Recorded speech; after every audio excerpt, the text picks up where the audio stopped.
Et bonjour mon compagnon de code, nous attaquons à partir de cette vidéo les fonctions. Ça va faire suite au concept avancé en JavaScript, donc je vais me mettre à la suite puisque nous avons vu les tableaux, les objets, les modules, j'ai t'ai proposé un exercice et je t'ai même donné ma solution, une solution parmi tant d'autres, et on va attaquer les fonctions. Déclaration. Donc mis à part mon fichier HTML, le CSS est vide, je l'ai fait juste par principe, et le app.js a été vidé. Je fais un petit test, donc là sur ma petite page HTML, je fais un F12 pour ouvrir la console de dev. Je vais juste faire un console log de coucou, voir si on est bien relié. J'ai bien mon coucou qui est là, je vais un peu te le zoomer. J'efface mon console le coucou, et on est parti pour les fonctions. Alors, on va essayer quand même de trouver une utilité aux fonctions. Donc dans leur restaurant, Raoul et Gertrude doivent établir la nouvelle carte des burgers. C'est une nouvelle saison, on veut des nouveaux burgers. Donc ils doivent la présenter à la nouvelle recrue, le cuistot Rémi. Ils ont leurs deux burgers emblématiques qui sont toujours présents, et pour ça on va faire un petit tableau d'objets tout simple. Const burgers, j'ouvre mon tableau, premier objet, accolade, on va donner un nom et un prix pour chacun des burgers. Le premier burger, c'est le signature, bien évidemment. Il aura un prix de 10 €. Je mets la virgule, je vais prendre ça, hop, Majaltef, je duplique, et il est au prix de 8 €. Pour que Rémi prenne connaissance de ces burgers, on va vouloir les afficher. On va utiliser par exemple une boucle for. Alors on va pas faire un for let i égale machin truc, on va se créer une variable temporaire, burger. Ça, tu le connais, si tu connais pas, si tu es pas à l'aise avec les boucles, je te conseille de revoir les vidéos précédentes, puisque là je ne m'arrêterai pas spécialement là-dessus. Donc pour chaque burger du tableau burgers, à ce moment-là, qu'est-ce qu'on va faire? On va faire un console log avec le nom et le prix que voici. Je récupère dans ma console de dev, le burger signature coûte 10 €, le burger classique coûte 8 €. Afin d'intégrer Rémi, qu'il se sente impliqué dans le resto, Raoul et Gertrude lui proposent de créer deux burgers et de proposer un prix pour mettre ces burgers dans la nouvelle carte. Donc ce qu'on pourrait se faire, ce serait se dire, tiens, let nom burger 1, il sera égal à un prompt, quel est le nom du nouveau burger? Puis en dessous, on va rajouter un let prix burger 1, et on va mettre un nouveau prompt avec quel est le prix du burger. Une fois que nous avons ces deux données, on va pouvoir en faire un objet qu'on va pouvoir mettre dans le tableau burgers. Donc on va pousser un objet, donc dans burgers, je vais faire un push, donc je vais mettre un objet supplémentaire dans mon tableau burgers. Et qu'est-ce que je vais rajouter dedans? Et bien entre accolades, on va pouvoir mettre pour le nom burger 1 et pour le prix burger 1. Jusque là, ça me semble pas trop mal. Faisons le test. Si je mets le nom, par exemple exotique, quel est le prix du nouveau burger? Je vais mettre 12. Comme JavaScript va lire son script de haut en bas, là on a bien notre tableau, ici on a la boucle d'affichage, donc on va afficher ce tableau, et puis ici on va rajouter un élément dans le tableau, mais après il ne se passe plus rien. Donc on va se copier cette boucle, et on va se mettre en dessous, histoire de délimiter les deux. À ce niveau-là, on va se faire un console log avec juste des petits tirets, hop, pour faire une séparation entre les deux. J'ai rafraîchi, j'ai bien mes petits tirets, donc quel est le nom du nouveau burger? Ce sera l'exotique, et il sera à 13 €.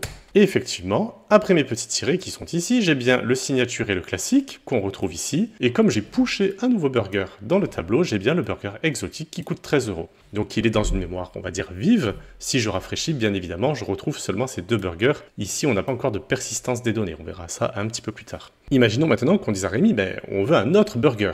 Donc ce qu'on va faire, c'est qu'on va prendre ces trois lignes, ici, le let et le push, et hop, on va les dupliquer. On va se faire la boucle après. Là, JavaScript n'est pas content puisqu'on déclare des noms de variables avec les mêmes noms. Nous, ce qu'on veut, c'est mettre un deuxième burger qui va avoir un deuxième prix et donc on va pusher ici un nouveau burger.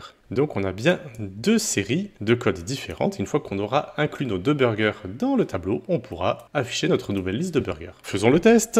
Nous avons l'exotique à 13 € et nous avons le burger tendance qui va faire un carton à 15 €. Et effectivement, je récupère bien mes burgers. Alors là, Raoul et Gertrude, ok, ils sont d'accord, l'exotique, le tendance, pourquoi pas, ils ont vu les recettes, c'est sympa, mais pour voir les nouveaux burgers, dans un premier temps, pour que ça leur saute aux yeux, ils aimeraient que les noms soient écrits en majuscules. Donc on va appliquer au nom un to uppercase. Donc juste après let prix burger 1, ici, on va se prendre le nom burger 1 et on va lui dire tu vas prendre une nouvelle valeur qui sera nom burger 1 et on va lui appliquer to uppercase. Et comme c'est une fonction, on met des parenthèses. Nous avons des parenthèses après les console log est une fonction. Après un prompt, nous avons des parenthèses, prompt est une fonction, to uppercase est une fonction. On a absolument besoin de mettre les parenthèses, sinon ça ne fonctionne pas. On va se faire pareil pour le burger numéro 2. Nom burger 2, ce sera égal à nom burger 2, et de la même manière, je lui applique la fonction to uppercase. Et je pense bien à mettre mes parenthèses. Maintenant, si je rafraîchis, je vais avoir le burger exotique. On voit bien que je ne l'ai pas écrit en majuscule, qui sera à 13, et le tendance,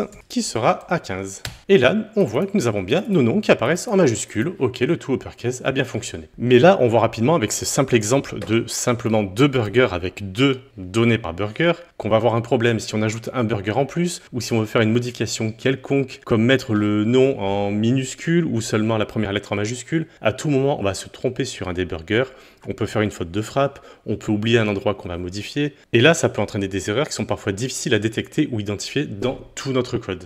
Mais ce qu'on remarque également, c'est que le code est assez répétitif, donc nous allons faire ce qu'on appelle une factorisation. On va créer une fonction qui va nous permettre de ne pas répéter le même code, mais de le réutiliser autant de fois que nécessaire. C'est bien un des préceptes de la programmation, c'est ce qu'on appelle le DRY, D-R-Y, Don't Repeat Yourself. Ça veut tout simplement dire que si à un endroit tu te répètes et te répètes et te répètes, c'est qu'à un moment donné tu peux factoriser et faire en sorte d'avoir une fonction, d'avoir une entité qui te permet de réutiliser plusieurs fois ce bout de code sans avoir à le répéter juste en l'appelant. On va donc créer notre première fonction qui va présenter un nouveau burger. Et donc, on va déclarer la fonction avec le mot-clé function. Function, donc quand on va déclarer une fonction, toujours mettre ce mot, comme lorsque nous déclarons une variable, on a bien un const ou un let, là on a le mot function. Après, on va donner le nom de la fonction. Présenter burger 1. On va mettre des parenthèses après le nom, ces parenthèses vont avoir une utilité dans très peu de temps. Et une fois que c'est fait, un peu comme pour une condition ou une boucle, on va avoir un bloc de code qui va s'exécuter. Ce bloc de code, on va le ranger dans des accolades. Et à l'intérieur des accolades, donc c'est l'intérieur de la boîte de la fonction, on va pouvoir mettre les données, l'exécution que nous voulons mettre en place. Par exemple, et on va laisser tomber les prompts parce que ça prend quand même un petit peu de place à l'écran et c'est un peu redondant et fatigant, on va dire que let nom burger 1, ce sera l'exotique, let prix burger 1 sera à 11, et que le nom burger 1, on va lui appliquer le to uppercase, donc nom burger 1.to uppercase, puis on va se faire un console log pour afficher notre burger. Tout comme dans une boucle, une condition, en fait, ici, il faut que nous ayons une indentation, c'est-à-dire que ici, on ne doit pas être aligné parce que ce n'est pas lisible. Donc ces 4 lignes, je les sélectionne, j'appuie sur Tab et hop, ça me les décale. Si éventuellement, je suis un petit peu plus feignant que la moyenne, et c'est mon cas, je fais un Maj Alt F, Prettier va me ranger le code proprement, correctement. Nous avons créé notre première fonction, je vais pouvoir rafraîchir ma page, et là, il ne se passe rien, alors j'ai 2 fois mes burgers, puisqu'on a appelé 2 fois ici la présentation de l'ensemble du tableau, donc à la limite, tout ça, hop hop hop, je vais le supprimer, je vais laisser le console log avec les tirets, voici. Et on voit donc qu'il ne se passe pas grand-chose. Pourquoi? Puisque ici, nous avons déclaré une fonction. Comme lorsque nous déclarons une variable, si on ne fait rien de notre variable, il ne se passe rien. La variable, elle est là, mais elle n'est affichée nulle part. Donc ici, on va avoir besoin de lancer notre fonction. Pour rappel, la fonction donne un nom, donne un prix, met le nom en majuscule, et puis fait un console log.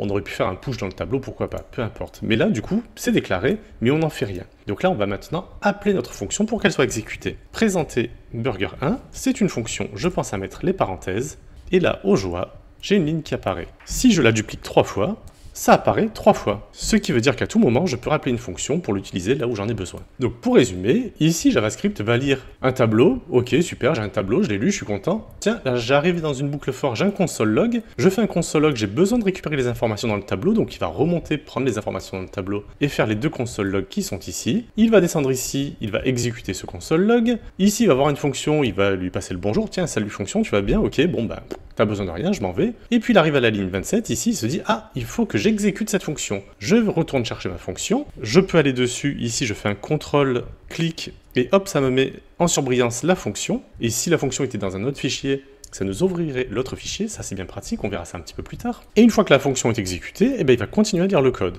Par exemple, si je fais un console log fin de la présentation, j'ai bien eu l'exécution de mon console log fin de la présentation. Si juste au-dessus je faisais un console log début de la présentation des burgers bien évidemment, on voit ici que début de la présentation et fin de la présentation entourent le burger exotique dont nous avons fait un console log ici. Si je récupère ce console log là, début de la présentation, CTRL X, et je le déclare au-dessus de fonction, on voit que ça ne change absolument rien. Histoire de ranger un peu le code, je le remets là où il était avec un petit CTRL Z.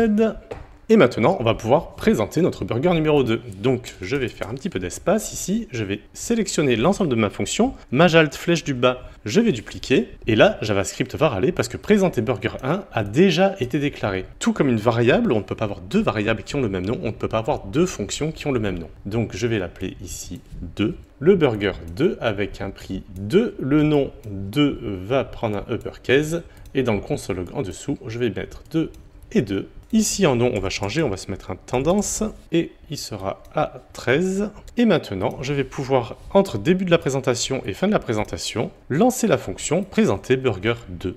Et là, effectivement, j'ai mes 2 burgers qui sont apparus. Si à tout hasard, j'étais taquin et je dupliquais présenter burger 1 et que je le mettais sous burger 2, j'ai bien l'exotique qui est issu de présenter burger 1, le tendance issu de présenter burger 2, et le re-exotique qui est re-issu de présenter burger 1. Donc ça fonctionne, mais on ne profite pas pleinement de la puissance des fonctions. Nos fonctions ici ressemblent un peu au fait de décrocher notre téléphone. Quand le téléphone sonne, ok, on décroche, on parle, on raccroche, c'est terminé. Mais nos smartphones ont aussi une fonction réveil. Et là, on peut paramétrer la musique, on peut paramétrer le volume, l'heure à laquelle ça va sonner, le nombre de répétitions si on en veut, le vibreur, pourquoi pas. Donc la fonction réveil est un petit peu plus complexe, elle va prendre des paramètres. Et bien nous aussi, nous allons attribuer des paramètres dans nos fonctions. Et dans la prochaine vidéo, nos fonctions vont devenir des fonctions paramétrées.